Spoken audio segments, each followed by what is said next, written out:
We move to First Minister's questions. Question number 1, Ruth Davidson. Thank you, Presiding Officer. To ask the First Minister what engagement she has planned for the rest of the day. First Minister. Engagements to take forward the Government's programme for Scotland. Ruth Davidson. Thank you, Presiding Officer. Doctors' leaders have warned this week that the NHS will experience pockets of meltdown this winter. Can I ask the First Minister whether she thinks her government is doing enough to maintain appropriate staffing levels in our hospitals? First Minister. Of course, staffing levels in our hospitals have increased dramatically under this government. There are more than 11,000 additional members of staff working in our NHS now than was the case when this government took office. The government plans intensively for the winter period. We make sure that our health boards are well resourced and well supported as they plan to deal with the additional demand that faces the health service during the winter months. One thing I would say is that as we prepare for those winter months, it is encouraging to know that as of now, our accident and emergency units are the best performing anywhere in the United Kingdom. Ruth Davidson. I'd like to thank the First Minister for that reply, but she will know that the system is in trouble. If you take the situation with temporary staff, we were told by medics this summer that hospitals were now having to turn to locums more and more to cover shifts. So we asked every health board in Scotland to say how much this was costing. The figure is £248 million. That is £250 million spent last year alone on locum doctors and nurses. And that figure's rocketing. It's up by £41 million in just 1 year. That's all because our hospitals don't have the staff needed to cover the rotas. Does the First Minister think that this is in any way satisfactory? First Minister. Well, health boards will make use of agency staff where that is required to deliver high-quality care for patients. We are very clear with health boards that they should minimise the use of agency staff. And of course, we've worked in past years to increase the use of bank NHS staff instead of agency staff. But what we are focused on is making sure that we have working in our NHS record numbers of full-time permanent staff. I mentioned to Ruth Davidson in my last answer the increase we've seen in whole-time equivalent staff since the SNP has been in government, up by more than 11,000 whole-time equivalents in that period. That's one of the reasons why, yes, demand is rising, but notwithstanding that rising demand, we see waiting times today that are much shorter than they were when we took office. And as I also said previously, we're seeing our accident and emergency departments perform much better than any other part of the UK, and that's been the case consistently for a considerable period of time now. So there will always be challenges in our National Health Service. I would be the first to concede that point. But it is because of the resources we're putting into the National Health Service, it's because of the support we give to our health boards, it's because of extra numbers of staff that we are seeing patient satisfaction with our health service also at record levels. Ruth Davidson. Thank you. The First Minister won't admit it, but this is in part due to the failure by this SNP government to manage the NHS properly. 4 years ago, 4 years ago, as Health Secretary, Nicola Sturgeon cut training places for nurses and midwives. At the time, she called it, and I quote, a sensible way forward. The nurses warned that the cut in numbers, and again I quote, risk there not being enough professionally qualified nurses graduating to meet the demand for health services in the future, and this cut will be bad for patient care. The nurses were right, and she was wrong. So let me ask her, will the First Minister accept personal responsibility for the problems that her decisions have created? First Minister. Presiding Officer, the number of qualified nurses and midwives working in our NHS today is up by more than 5% since this government took office. Yes, I am happy to accept personal responsibility for that increase in the number of nurses working in our National Health Service.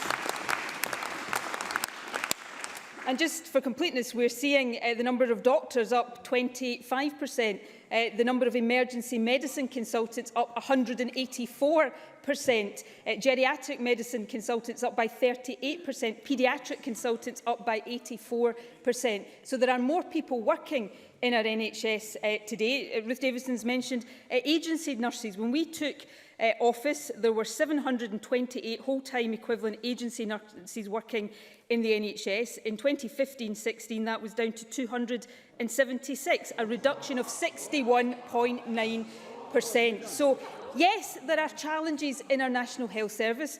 That is because of the increasing demand coming from an ageing population. That is why we are pledged to record funding for our health service. In the recent Scottish election, it was the SNP that pledged the biggest increase in health funding of any party standing. We will increase the health budget by £500 million more than the rate of inflation, but we will also reform our health service. We're transforming primary care, investing more in social care and in community care, and of course expanding elective treatment capacity as well. So investment and reform will ensure that we continue to deliver good results in our health service and continue to see good patient satisfaction as well. Ruth Davidson. So now it's all the health board's fault that they have to spend £250 million on locums because they can't get regular staff. It's always someone else's fault with this First Minister. But here's the charge sheet this week. This week alone, we've had a Rural Affairs Secretary apologising, again, for the mess that they've made of farm payments. We've had an Education Secretary desperate to salvage named persons, but who won't even speak to the people who dare to criticise him. And now we see an NHS which has become so stretched that we're shelling out £250 million a year on costly locum cover.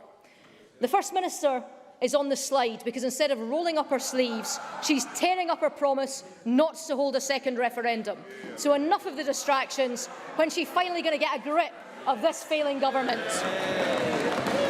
First Minister. Well, of course, the reason Ruth Davidson wants to talk about independence is as a smokescreen for the almighty mess her party has created over the European Union. But let me go back.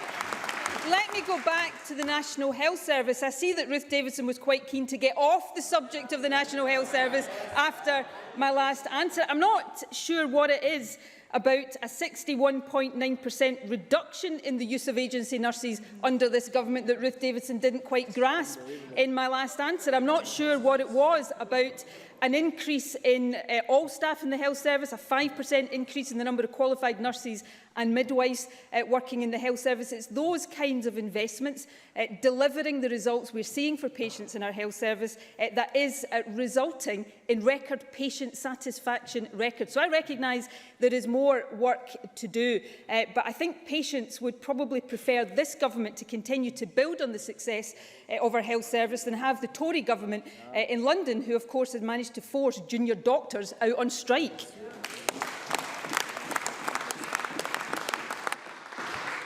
Question number 2, Kezia Dugdale. To ask the First Minister when she will next meet Sam H. First Minister. The Minister for Mental Health met with Billy Watson, the Chief Executive of SAMH, yesterday to discuss our plans for our new mental health strategy and to hear about SAMH's plans and services. Kezia Dugdale. Thank you. Today is Wear It Pink Day, and the First Minister and I will leave this chamber and don pink wigs and sunglasses together to highlight the toll that cancer continues to take on families across Scotland. But today's Daily Record highlights the reality of cancer treatment under this government. Anne McLean Chang is a mother of 2 and a nurse with 20 years' service. She has secondary breast cancer and is very, very seriously ill. Anne wrote to the First Minister pleading for help because she has had to raise £90,000 from strangers to pay for her cancer treatment. I will say that again, Presiding Officer. In 2016, a woman with breast cancer has to crowdfund her own cancer care. That can't be right. Anne finishes her heartbreaking letter by saying, "I don't know where to turn next." Well, I'm turning to the First Minister now. What specific steps will the First Minister take to help Anne get the treatment that she needs? First Minister. Well, can I thank Kezia Dugdale for raising this issue. My heart goes out to Mrs McLean Chang. I have indeed received her letter. The drug in question is not generally approved for use on the National Health Service. I understand that's also the case in England. We have asked the company that manufactures this drug to bring forward a new application at a fair price so that it can hopefully be generally approved. In the meantime, patients can seek to access drugs not generally approved through the individual patient treatment request system. I understand from Mrs McLean-Chang's letter that in this case such a request was refused. However, I can advise the Chamber that this morning, following further discussions with her clinician, NHS Grampian has agreed to fund this drug for Mrs McLean-Chang, and I understand she has been informed of that this morning. I hope now we can all wish her well in the future. Kezia Dugdale. President Officer, there's no doubt that that is wonderful news, and it will come as great comfort to Miss Anne McLean-Chang, her family and our wider friendship network. But it shouldn't have taken the front page of the Daily Record for that to have happened. And if I can refer the First Minister back to Anne McLean's letter to the First Minister, in that letter she says, "I am not the only patient who has had to battle this unfair and illogical system." She says, "For me and for them, I would like to meet the First Minister to find a way to fix this mess." Labour recently set out 5 clear proposals for reforming the system of access to medicines and submitted it to the government's own review. This included a call for greater transparency in decision-making, the ability to negotiate on price, an end to the postcode lottery, the introduction of an interim accepted period, and closer working with other parts of the United Kingdom. So will the First Minister today commit to looking at Labour's proposals and to respond to them in detail? First Minister. I would assume Kezia Dugdale knows that the review being undertaken by Dr Brian Montgomery is underway and hasn't reported yet, and proposals, whether they come from the Labour Party or from any other quarter, will be considered by Dr Montgomery as part of that review. I think there's a very serious issue here, and I have to say, slightly disappointed that Kezia Dugdale is choosing to politicise what is an extremely difficult issue. We have systems in place to make these decisions, these very, very difficult decisions, as fair and as transparent as possible. In the last few years, we have seen significant improvements to these systems. So, for example, the changes we have already introduced have seen a 10-fold increase in the numbers of medicines being accessed through that individual patient treatment request system.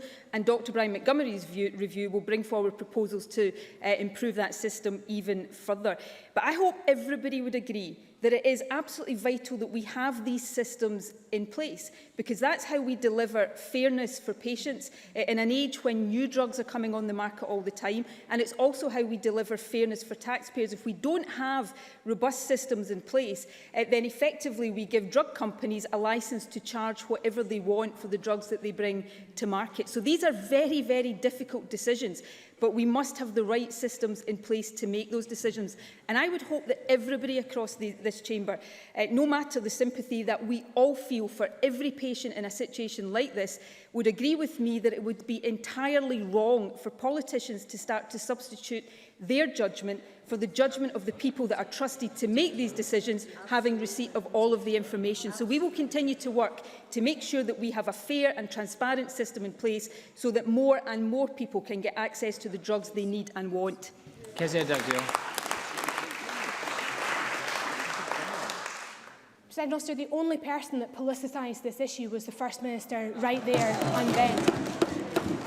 Because the truth of the matter, First Minister, is that Anne McLean-Chang had to find the courage and the strength to tell her story on the front page of a national newspaper for your government to act. Think of all the other people around the country who are waiting for that help. And we know that she is not alone. The system has to be reformed so that in future, cancer patients don't have to hold bake sales to find the money they need for the cancer treatment that they need. So can I ask the First Minister again, when the government's review is published, can she assure the Chamber that cases like Anne's will never happen again? First Minister. No, I cannot and I will not give an assurance that no patient will ever again find that they cannot access a drug that they think, in all sincerity, they should, because in any system that has to assess drugs, there will inevitably be hard decisions that are difficult for all of us where drugs are not accessible for a particular patient.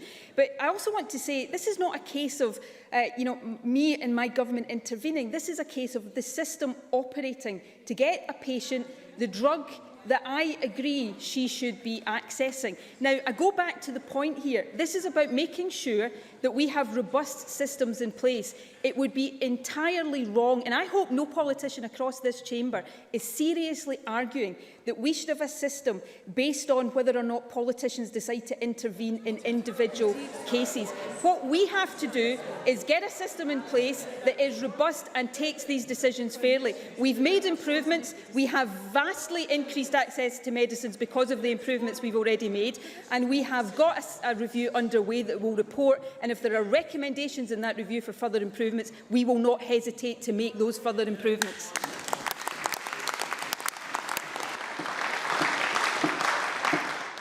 I have a constituency question from Oliver Mundell. Thank you, Presiding Officer. To ask the First Minister if the Scottish Government condones Police Scotland's decision to push ahead with plans to close 8 police stations in Dumfries and Galloway, and more importantly, whether she can give any guarantees that she will intervene to save those stations and protect rural police stations right across Scotland. First Minister. Well, of course, this is a consultation that will take place, is ongoing, and I'm sure Police Scotland would be very happy to meet with the member to discuss his local concerns. That is absolutely the right and proper way to go about it. Question number 3, Willie Rennie. To ask the First Minister what issues will be discussed at the next meeting of the Cabinet. First Minister. Matters of importance to the people of Scotland. When I questioned the First Minister in March last year about problems in Police Scotland control rooms, she said, where for any reason service falls short, we will ensure that action is taken to rectify that. Why hasn't she done that? First Minister. We will take action to rectify any failures where they are brought to our attention. Michael Matheson has made statements in this Parliament reflecting on the changes that we are making and lessons that are being learned from Her Majesty's Inspector of Constabulary reports. That will continue to be the approach we take. And if there are issues Willie Rennie wants to raise, either here in the Chamber or directly with me or with the Cabinet Secretary for Justice, then he, of course, is perfectly entitled to do that.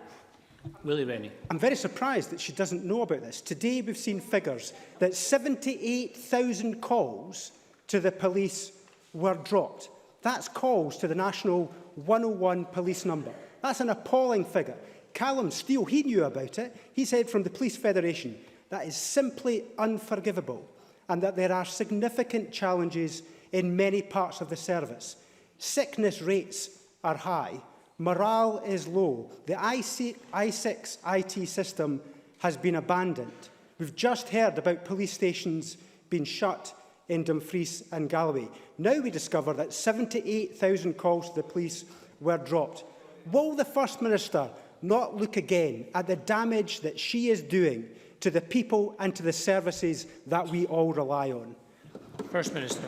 Well, I'm sure Willie Rennie, now that he's told me what particular issue it is he wants to raise, will also know that Police Scotland have said that it is entirely misleading and inaccurate to suggest that in excess of 77,000 non-emergency calls are unanswered by Police Scotland. He'll also be aware that police call handlers respond to over 2.5 million 101 calls and around 500,000 emergency calls every year. And Police Scotland report that the average waiting time for a non-emergency 101 call is 12 seconds.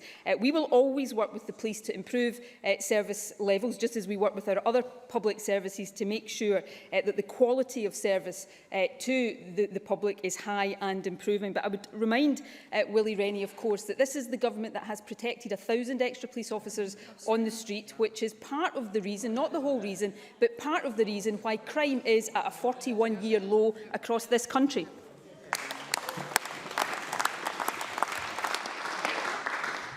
A supplementary from Graham Simpson. Yesterday, the Scottish Government announced it was not accepting in full the recommendations from the Local Government Boundary Commission for Scotland for next year's council elections. The reason we have boundary commissions is that they're independent of political parties. So rejecting their recommendations in 5 council areas, whatever your view of those boundaries, leaves a nasty stench in the air. This unprecedented decision was taken by Joe Fitzpatrick, whose own constituency is in a council area which he has decided not to alter. Can the First Minister explain the decision, and what can she say to convince Parliament that Mr Fitzpatrick should not earn the nickname Gerrymandering Joe? First Minister.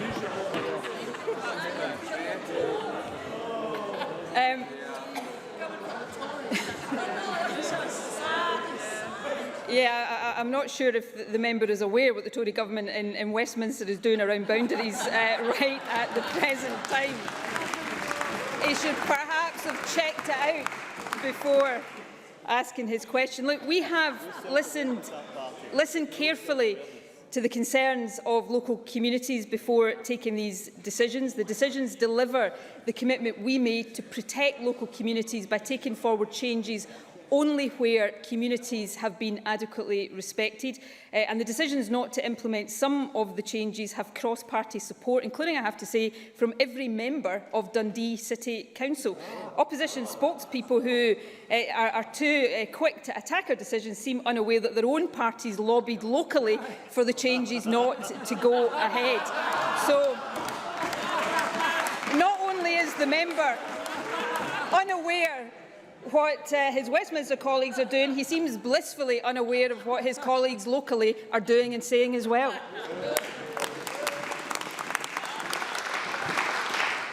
Supplementary from Claire Adamson.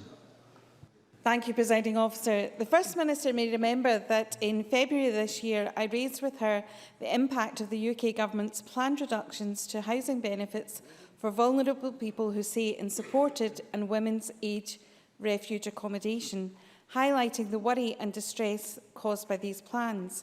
Can I therefore ask if the First Minister, like me, welcomes the news this morning that the UK Government is abandoning these proposals?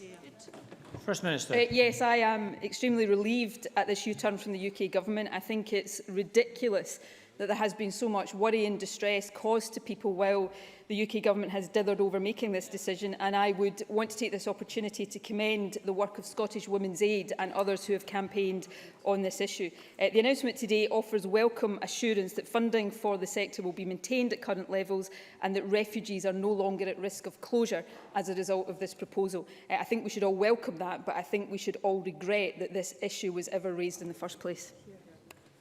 Supplementary from Daniel Johnson.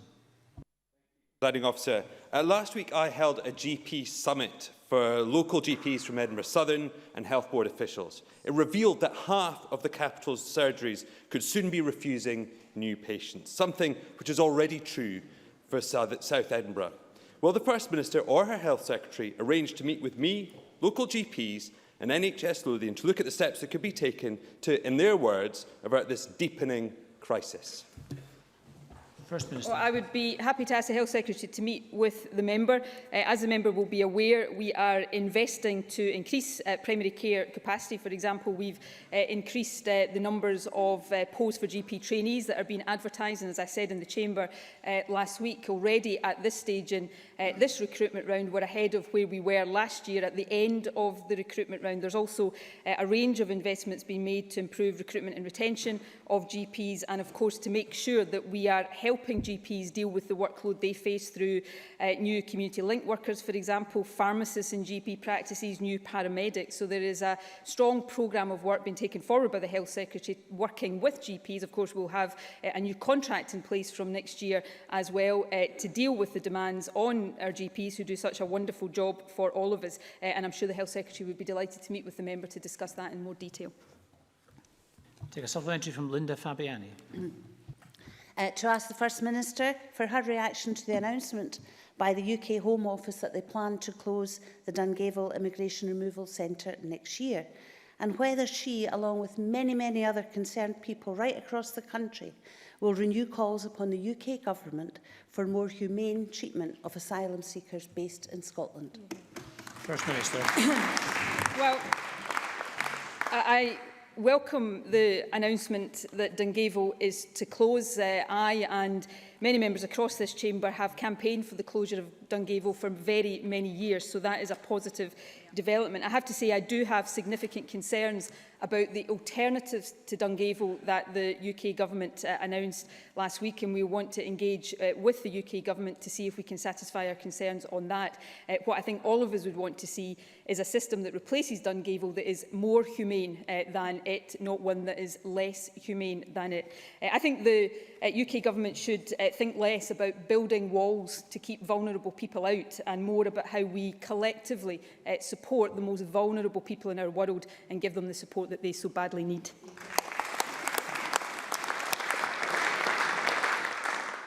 Question number 4, Angus MacDonald.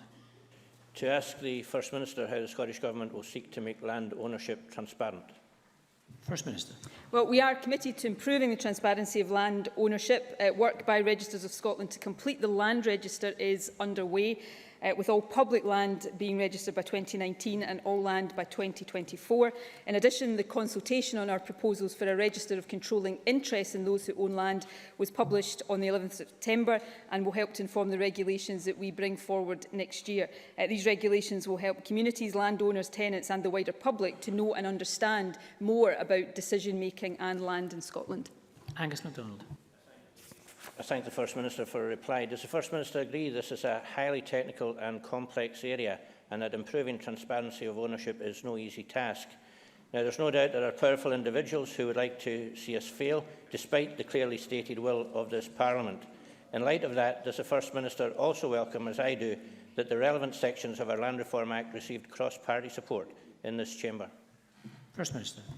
I do agree that this is a highly complex issue, and the consultation that I mentioned a moment ago will inform the detailed work that we need to do to develop robust and workable proposals. And yes, despite Tory opposition to the Land Reform Act, our amendments lodged at stage 3 of the bill were supported by all parties in this chamber, and this is very much an area where I think there is considerable consensus across the chamber, and I hope that will continue as we take the next steps in shaping our regulations, regulations that will help to further improve the transparency of land ownership in Scotland. Edward Mountain. I refer members to my register of interest where I've openly and honestly declared my land, and I have no fear in doing so. I wonder if the First Minister would care to accept an invitation from me to walk with me in the Highlands. We could then look and talk about the real land issues, which revolve around effective and sustainable as well as productive management, rather than, well, listen, rather than worrying excessively about who owns what. First Minister. Presiding Officer, I would also like to refer people to Edward Mountain's Register of Interest. I think it may explain rather a lot. While I would normally take up almost anybody's offer of a walk in the Highlands, I think if I can use the usual terminology, I think due to considerable diary pressures, I may just have to decline for the moment. David Stewart. Officer, does the First Minister share my view that the holy grail of land reform must be an open and transparent land register? And does the First Minister agree with my analysis that that means no front companies, no shoddy shell PLCs and no multinational tax havens registered in Panama? First Minister. Yes, I do agree with the sentiment behind that question, which is why we're putting so much emphasis on transparency. I refer the member to my initial answer when I talked about the work to complete the land register and also the regulations that will introduce a register of controlling interests. And of course, one of the reasons why we want to do that is to reduce the scope for the kind of revelations that we saw exposed in the Panama Papers scandal, for example. So we will do as much as we can to make sure that our system of land ownership in Scotland and the details of land ownership in Scotland are as transparent as possible. I would say to the member, though, that some of the changes that he may like to see here are reserved to the Westminster Government, so I hope he will join with us in seeking the powers we need to do everything that I think he would like to see us do. Question number 5, Douglas Ross. Thank you, Presiding Officer. To ask the First Minister what the Scottish Government's response is to the Faculty of Advocates' reported concerns that the Crown Office and Procurator Fiscal Service is under-resourced. First Minister. The Finance Secretary will continue to discuss the budget for the Crown Office and Procurator Fiscal Service with the Lord Advocate as the spending review process develops. The Scottish Government has provided the service with extra funding of £4.7 million over the last 2 years to allow it to investigate and prosecute 3 exceptionally complex cases. In addition, we're also providing just under £3 million over 3 years for the prosecution of domestic abuse cases as part of the extra £20 million across the justice sector to tackle abuse against women and girls. The Crown Office and Procurator Fiscal Service continues to meet all of its operational targets and, of course, the Lord Advocate was previously the Dean of the Faculty of Advocates himself and I know that he is proud to lead the service and will continue the work to make sure that it delivers for all of the people of Scotland in terms of the quality of service it provides. Douglas Ross. First Minister for that response. Brian McConaughey QC, a former senior prosecutor at the Crown Office, has claimed that the Scottish Government cuts to the justice system have left the Crown Office and Procurator Fiscal Service under-resourced, saying, if you're going to continually do that, then what you end up with is a substandard justice system. Now, the First Minister rightly mentioned the additional funding for domestic abuse, and as members prepare to debate the Scottish Government's proposals to introduce a domestic abuse law this afternoon, can the First Minister provide assurances that the Crown Office is sufficiently resourced to handle the increasing demands placed on it to ensure that the victims really do receive the justice they deserve? First Minister. Well, I think it's important to point out the Crown Office and Procurator Fiscal Service budget hasn't been cut. The budget has remained static over the past 5 years with additional funding provided for the 3 complex cases I spoke about and also to improve the time taken to prosecute domestic abuse. So we will continue to discuss with the Lord Advocate, principally the Finance Secretary will do that to make sure that the Crown Office does have the resources it needs to prosecute crime and to meet the targets that I said earlier on and will repeat now it continues to meet. It's an extremely high-performing public service, as the public have a right to expect it to be, and we will continue to make sure that it has the resources to continue to provide that high quality of service. Question number 6, Claudia Beamish. Thank you, Presiding Officer. To ask the First Minister what the Scottish Government's response is to the UK Climate Committee's Reducing Emissions in Scotland 2016 progress report. First Minister. Well, we welcome this new progress report from the Committee on Climate Change. Rosanna Cunningham and I were delighted to meet with Lord Debon, the chair of the committee, shortly after its launch on Tuesday. In the report, the committee recognises that Scotland continues to lead the UK in reducing greenhouse gas emissions and it highlighted the excellent progress we've made to date, including having exceeded the level of our 2020 target 6 years early. We are considering the committee's report and we will respond in due course. Our new climate change plan, which will be published in draft this winter, will set out our priorities and commitments for delivering emissions reductions under the 2009 Act. And of course, we'll also work with the committee to prepare a new climate change bill with proposals to be outlined in early 2017. Claudia Beamish. I thank the First Minister for that answer. As she will know, many of the technologies needed as we shift towards a low-carbon future are in their infancy or indeed don't yet exist. What assessment has the Scottish Government done of the state of research funding and commercialisation of support for new technologies in the heaviest greenhouse gas emitting sectors, transport, energy, housing and agriculture, and the synergies between these? And what reassurances can she give today to the Chamber that that essential research funding will be available from her government? First Minister. Well, Rosanna Cunningham, the Cabinet Secretary for the Environment, has just met research providers. We undertake assessments across all of these areas. I'll ask Rosanna Cunningham to write to the member with more detail about the state of assessment in terms of the new technologies and the research that we require to do. The member makes 2 points that I think merit underlining. First is the importance of new and emerging technologies. And Monday of this week, I was up in Nig launching the first phase of the Maygen tidal stream power project, a project that, when it is fully installed, will have the capacity to power the equivalent of almost 200,000 homes across Scotland. Now, I mention that today because, of course, the UK Government has just given the go-ahead to Hinkley Point, a decision that I think is wrong. But the point I'm making is that right now the UK government continues to dither on a contract for difference that would allow Maygen to move into its second phase. I hope they take a decision on that and that it's a positive decision very quickly. The second point, very briefly, that the member makes, which I think should be underlined, is the importance of us now upping our action in areas like transport, housing and agriculture. I think everybody, even our critics, would accept that we have seen considerable success. There's still work to do when it comes to electricity generation in terms of reducing emissions, but we must now go into areas which will be much harder. Agriculture, transport, the energy sector more generally. But if we are serious, as we are, about not just meeting and continuing to meet our current targets, but meeting the more ambitious targets we intend to set in the new Act, that's what we need to do. And I hope that when we do put forward the proposals to achieve that, we will have support from right across the chamber. Mark Roskell. Thank you.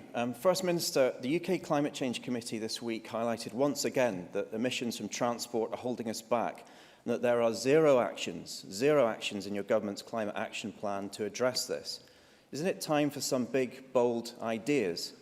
Does the First Minister agree with me that in order to help cut road casualties, protect the vulnerable and make our communities healthier, low-carbon places to live, we should be saying 20's plenty on all of Scotland's residential roads? First Minister. Well, we would certainly encourage local authorities to consider that where that is appropriate. I mean, let me firstly agree with the member, and I think it's what I've just said. We've had considerable success. It's not been easy success to achieve, but in the area of climate change and reducing emissions, the further we raise our ambition, the tougher it gets to take the action and the more controversial some of the actions become. And that's where consensus and support around this chamber is going to be so important. And there is no doubt that transport, partly because it impacts directly on the lives of many people, falls into that much more controversial area. But if we are going to continue to meet our ambitious targets and see them stretched even further, then we're going to have to do that. The final comment I would make, though, is I think the member who has real credibility on this issue, and I don't argue that for a second. The climate change report this week, it lauded Scotland as a leader. It lauded us for having met our target ahead of schedule. Yes, it said we had much more to do, but I do think we should concentrate on the positive as well as pressure the government and rightly challenge the government to go further. And I would hope we would get some positive endorsement from the Green members of the chamber for the progress, often with their help, we have managed to make so far. Maurice Golden.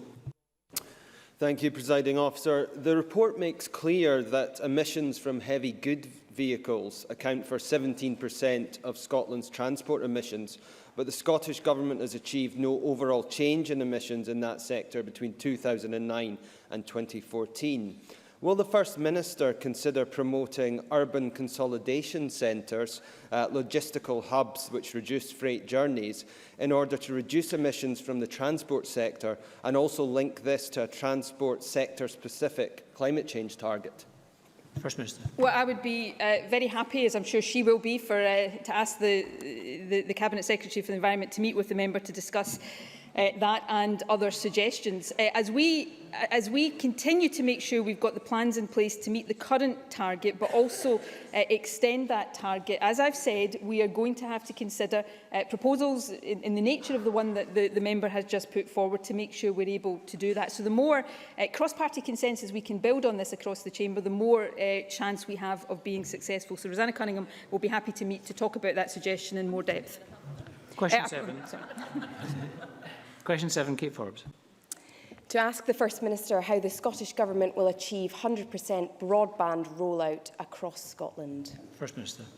Well, as I announced in the programme for government, we intend to provide 100% broadband coverage to both domestic and commercial premises across Scotland, and to do that we will launch procurement activity in 2017. As a first step, we've already published a prior information notice. We did that on the 9th of September, which launches a formal supplier engagement exercise to help inform our delivery plan. And this activity builds on the £400 million of investment to deliver broadband coverage to at least 95% of premises by the end of next year. And as a result of our investment, approximately 640,000 premises in Scotland had access to fibre broadband at the end of August this year. Kate Forbes. I thank the First Minister for her reply. In my rural constituency of Skye, Lochaber and Badnoch, there are still significant gaps in mobile reception. How does the Scottish Government intend to enhance mobile coverage where the UK Government has failed to do so? First Minister. Well, this is an important question for everybody living in a rural part of Scotland. Mobile connectivity is, of course, largely a reserved matter, but notwithstanding that, we have been determined to take action where we can to improve mobile coverage across the country. Our Mobile Action Plan shows very clearly our commitment to work with the industry to improve mobile coverage across Scotland, particularly in rural areas. And the fact that we're the only part of the UK to have such a plan in place, I hope demonstrates clearly the approach we are taking, as does our willingness to work with the industry and providers to address the need to infill mobile coverage in remote areas. So this is a key priority for us as we continue to take forward our work on broadband coverage, and the Cabinet Secretary for the Rural Economy and Connectivity would be happy to meet with Kate Forbes to discuss our progress in more detail. Jamie Green. Does the First Minister accept that current access to broadband is far from adequate for many across Scotland? And will she heed Audit Scotland's advice that recommends that we should publish more information on the performance of the programme, in particular data on speed and coverage? First Minister. Well, we have already increased access to next generation broadband. As I said, we are on track to deliver our commitment to 95% coverage by the end of next year, and the commitment we've given to 100% coverage by the end of this Parliament is one that I don't believe has been given yet by other governments across the UK. So we are serious about ensuring that this commitment is there for everybody, not just for some. I said last week, and I think it's true, that these days broadband coverage and digital connectivity is as fundamental to how you live your life or run a business as electricity or running water is. That's how important it is. Obviously, there is information published about the performance of the project. I'm happy to look and consider whether there's more information we can publish about the progress of that commitment. But the commitment that we have already made is being met. We're on track to meet our commitment for the end of next year, and we're absolutely determined that we'll meet our 100% commitment by the end of this Parliament. Rhoda Grant. Thank you, Presiding Officer. Can I ask the First Minister why the commitment in the SNP manifesto just 5 months ago of 100% broadband by 2020 has already slipped to 2021?